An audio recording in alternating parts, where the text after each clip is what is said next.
beliggende i den gamle by, i det gamle Damaskus, langs den man kalder Straight Street, hvor i romertiden derud til gaden lå et teater fra 50 år før Kristi.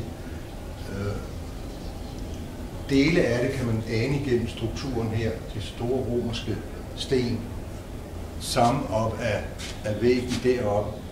Den fortsætter sig ind bag ved karren, så det bagvæggen i det gamle romerske teater ligger nu så i dag helt skjult bag væggen i karren, men herude aner man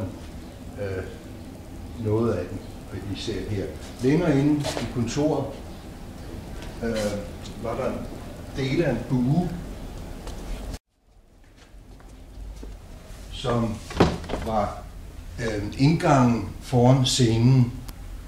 Man kan i dag, hvis man ser teatret i Palmyra, fornemme, hvordan det har været. Gulvet, det oprindelige gulv, ligger cirka 3-4 meter længere nede, så det er kun lige toppen her, og så vi ser her. Så har vi renset væggen af.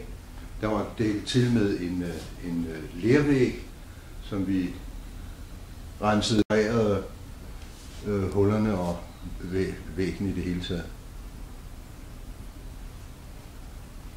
Det er så den ældste del af instituttet Beit al-Khat fra over 50 før Kristi.